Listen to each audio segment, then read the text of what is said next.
Welcome to Dhatri TV. యాక్చువల్గా ఈ busy లైఫ్లో నేచర్కి కొంచెం దగ్గరగా వెళ్ళాలని రీసెంట్గా సివిఎల్ నరసింహారావు గారి ఇంటికి వెళ్ళాను. అక్కడ నేచర్ చాలా ఎంజాయ్ చేశాను. అలాగే ఇప్పుడు రాజు, మన సింగర్ రాజు, పలాసాలో పాట పాడిన రాజు ఇంటికి వెళ్ళాలనుకుంటున్నాను. రాజుతో 2 వారాల క్రితం ఇంటర్వ్యూ చేసిన తర్వాత తన పాటలు కానీ తన మాటలు కానీ నాకు ఎంత నచ్చాయంటే మళ్ళీ రాజును కలవాలి అని అనిపించి ఈరోజు శంషాబాద్కి దగ్గరగా ఉన్న రాజు ఇంటికి వెళ్ళాలని అనుకుంటున్నాను. సో మీరు కూడా నాతో పాటు వచ్చేసేయండి. రైట్.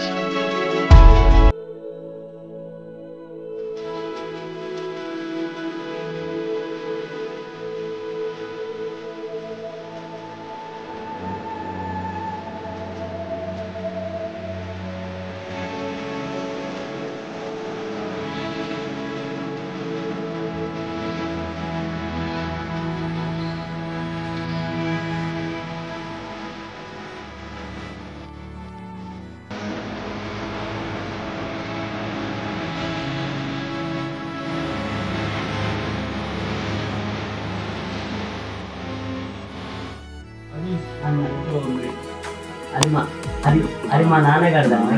మా నాన్నగారు హనుమయ్య. నువ్వు ఇష్టంగా ఏది వండించుకొని తినేవాడివి? Chicken pulao. Chicken pulao. Chicken pulao. నాకు కూడా చికెన్ పలావ్ నిజంగా. అందుకే ఇద్దరు టేస్ట్లు కలిసి కరెక్ట్. చేపల పులుసు, చేపలు కూడా మనం ఫిష్ కూడా తిందాం తర్వాత. ఫిష్ కంపల్సరీ ఇద్దరం కలిసి ఇక్కడే వండుకొని తప్పకుండా తిందాం. ఎందుకంటే ఇల్లు బాగుంది. అయితే నువ్వు అన్నట్టు పెంకులు నిజంగా అంతా మొత్తం డిస్టర్బ్ అయిపోయింది రాజు. తిందాం మనం రోజు మన ఇంట్లోనే ఇక్కడే వండుకొని తిందాం హ్యాపీగా. మారిపోతాయి లేక అంతే కదమ్మా. అమ్మ కూర్చొని చూస్తా ఉంది, హ్యాపీగా ఉంది ఈ మధ్య. ఎందుకు నా వల్లే నేను ఇలా అందరు వస్తున్నారు కదా, చాలా హ్యాపీ అనమాట. మనం అంటే ఎవరు మిమ్మల్ని చూసి రఘు కొంచెం సార్ అనుకున్నారండి. అదే చూసావా రాజు? ఇక్కడ కూర్చున్నావా రాజు?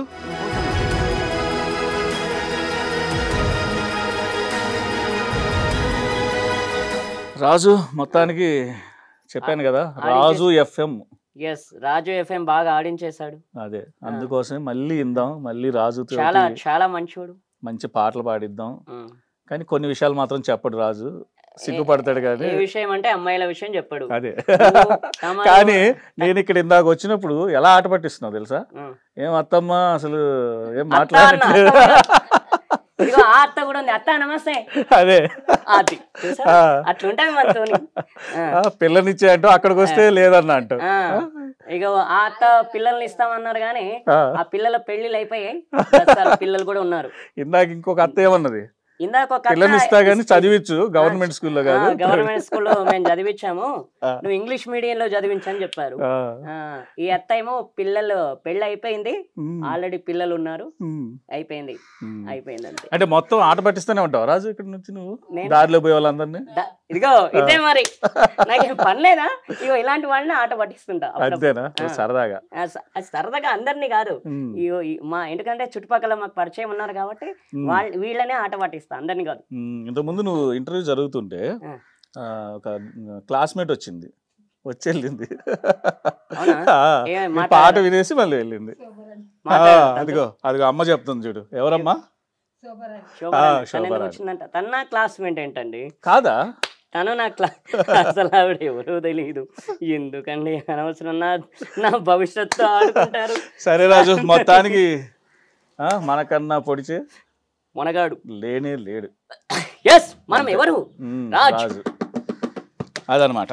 సో ఇంకేంటి రాజు, ఏం చేస్తున్నావు? అసలు చెప్పాను కదా నీకోసం మంచి ఫిష్ కర్రీ కోసం వచ్చా. ఈ రోజు కాదులే, నెక్స్ట్ తర్వాత వండుకుందాం, మనమే తిందాం ఇక్కడ. ఈరోజు మంచి పాటతో స్టార్ట్ చేద్దాం. ముందు మృదంగం ఉంది, మృదంగం తోటి మంచి సాంగ్. ఓకేనా?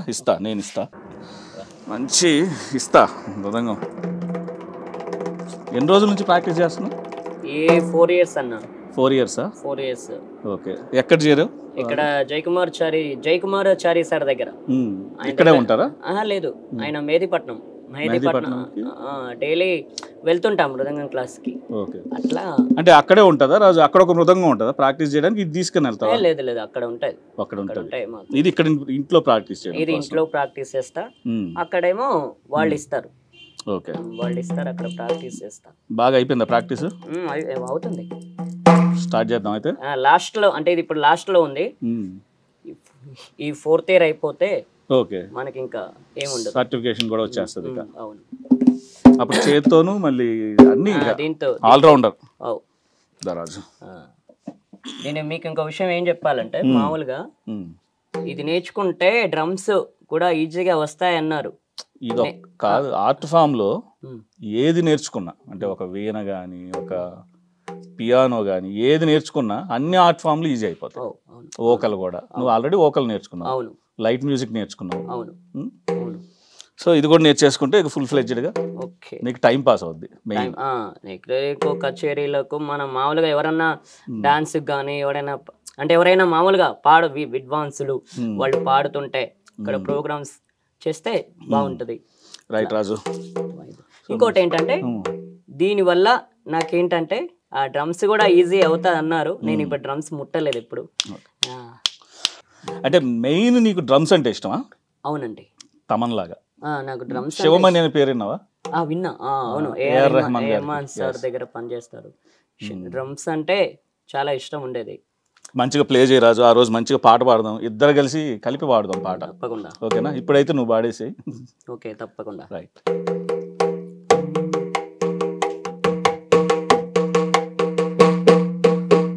ముద్దబంతి నవ్వులు మూగ బాసలు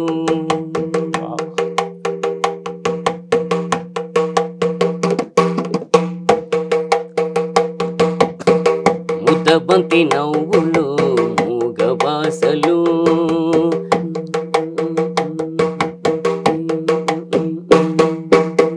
ముద్దబంతి నవ్వులు మూగ బాసలు మూసి ఉన్న రెప్పలపై ప్రేమలేఖలు ముద్దబంతి నవ్వులు మూగ బాసలు మూసి ఉన్న రెప్పలపై ప్రేమలేఖలు చదువుకునే మనసుంటే ఓ కోయిలా చదువుకునే మనసుంటే ఓ కోయిలా. రాజు, నువ్వు ఈ పాట పాడేది అవి పక్కన పెడితే ఎప్పుడన్నా ఈ ప్లేసెస్ ఉంటాయి కదా, తిరుమల కానీ ఇట్లా వెళ్ళావా ఎక్కడికైనా? లేదన్నా, వెళ్ళలేదు ఎప్పుడు. ఇప్పుడు సమ్మర్ హాలిడేస్ వస్తే ఎక్కడికైనా వెళ్ళావా? అమ్మమ్మ వాళ్ళ ఇల్లు అట్లా ఇప్పుడు చిన్నప్పుడు? అంటే అమ్మమ్మ వాళ్ళ ఇల్లు అంటే వాళ్ళు ఇక్కడే ఉంటారు కదా. అంతా ఇక్కడేనా? నువ్వు ఎటు పోలేదు? చెప్తున్నా కదా, పాట పాడడానికి మ్యూజిక్ వెళ్ళేవాడి అంతే తప్ప హైదరాబాద్ ఏ చుట్టాలది కూడా మనం వెళ్ళలేదు. ఎందుకంటే అమ్మమ్మ వాళ్ళది ఇక్కడే ఉంటది, నేను ఇక్కడే ఉంటా. ఇప్పుడంటే నువ్వు ఇప్పుడు మూవీస్ చూస్తా చాలా ప్లేసెస్ తెలుస్తుంటాయి కదా. అవును. ఇప్పుడు విజయవాడ, వైజాగ్ లో బీచ్ ఉంటది, చెన్నైలో బీచ్ ఉంటది. అక్కడ దూకమంటావా? ఎట్లా దూకమంటారు కాదు, చూడ్డం. అంటే అక్కడ పోతే అదొక అట్మాస్ఫియర్ ఉంటది కదా. ఇప్పుడు హైదరాబాద్ లో సముద్రం ఉండదు, అక్కడ మంచి గాలి ఉంటది. ఇప్పుడు నువ్వు మ్యూజిక్ ఇష్టపడుతుంటావు కాబట్టి ఆ సముద్రం దగ్గర ఉన్నప్పుడు ఆ ఫీలింగ్ వేరే ఉంటది. అక్కడ పాట పాడిన ఆ మ్యూజిక్ అంటే వింటా ఉంటావు కదా. ఇప్పుడు మణిరత్నం సినిమాలు చూసావా? పాటలు ఎలా ఉంటాయి? పచ్చని తోట పసిడిల పాట ఇదొకటి ఉంటది. పచ్చని చిలుకలు తోడుంటే పాడే కోయిల వింటుంటే భూలోకమే ఆనందానికి లోకంలో కన్నీరింక చెల్లు. పచ్చని చిలుకలు తోడుంటే పాడే కోయిల వింటుంటే భూలోకమే ఆనందానికి లోకంలో కన్నీరింక చెల్లు. చిన్న చిన్ని గూటిలోన స్వర్గముందేలే, అర చిన్ని చిన్ని గుండెల్లోన ప్రేమ ఇంకిపోదులే, సీతాకోక చిలుకకు చీరాలెందుకు. ఈ పాట పాడితే అర్థమైపోయింది. పచ్చని చిలుకలు, చిన్న ఇల్లు, ఇక్కడ ఉంటే చాలు అంతేనా? కానీ వెళ్ళాలి నువ్వు మొత్తం ఎలా తెలుసా, USA వరకు వెళ్ళాలి పాట పాడడానికి. తప్పకుండా. అక్కడ తానా వీటిల్లో నీ సాంగ్ ఖచ్చితంగా నీ వాయిస్ వినిపిస్తుంది రాజు. నేను చెప్తున్నాను చూడు, నువ్వు వెళ్తావు. ఇదిగో ఇక్కడ ఇంటి మీద నుంచి ఫ్లైట్లు పోతున్నాయి, ఇప్పుడు ఫ్లైట్ మీద నుంచి అటుపోతావు. ఆ రోజు వస్తుంది యాజ్ ఎర్లీ యాజ్ పాసిబుల్. అంతే కదా? ఏంటంటే వెళ్ళాలని ఉంది, ఇప్పుడు సింగర్ అయితే అక్కడికి కూడా అమెరికా దాకా కూడా చుట్టాయాలని నువ్వు ఆల్రెడీ సింగర్ రాజు, మర్చిపోయావా? అంటే అంటే కాదు, నువ్వు ఆల్రెడీ సింగర్. అదే పలాస సినిమాలో పాట పాడావు, మర్చిపోతున్నావు. నువ్వు కరోనా వచ్చింది వెళ్ళిపోయింది, నువ్వు ఇంకా కరోనా దగ్గరే ఉన్నావు. ఇంకా కరోనా దగ్గరే ఉన్నా ప్రస్తుతానికి. ఎందుకంటే ఇక నువ్వు పాట పాడావు, అది అందరికీ తెలుసు, ప్రతి ఒక్కళ్ళు వింటున్నారు. నెక్స్ట్ మళ్ళీ మూవీ అవకాశాలు కూడా వస్తాయి. ఆల్రెడీ సింగర్ నువ్వు, ఓకే, ప్రతి ఒక్కరు గమనిస్తున్నారు నిన్ను. ఆ టైం వచ్చినప్పుడు మళ్ళీ నీ వాయిస్ తోటి ఒక మంచి పాట వింటాం తప్పకుండా. Thank you very much. అలాగే ఇప్పుడు ఇళయరాజా గారి పాటలు వింటుకుంటావా? వింటూ ఉంటాను. ఇళయరాజా గారి పాటలు ఏది ఇష్టం రాజు? ఇళయరాజా గారి సాంగ్స్లో నాకు ఇష్టమైన పాటలు మళ్ళీ మళ్ళీ ఇది రాని రోజు, మళ్ళీ జాజి అల్లుకున్న రోజు, జాబిలంటూ ఈ చిన్నదాన్ని చూడకుంటే నాకు వెన్నెలేది, ఏదో అడగాలని ఎంతో చెప్పాలని రగిలే ఆరాటంలో వెళ్ళలేను ఉండలేను ఏమి కాను, మళ్ళీ మళ్ళీ ఇది రాని రోజు, మళ్ళీ జాజి అల్లుకున్న రోజు.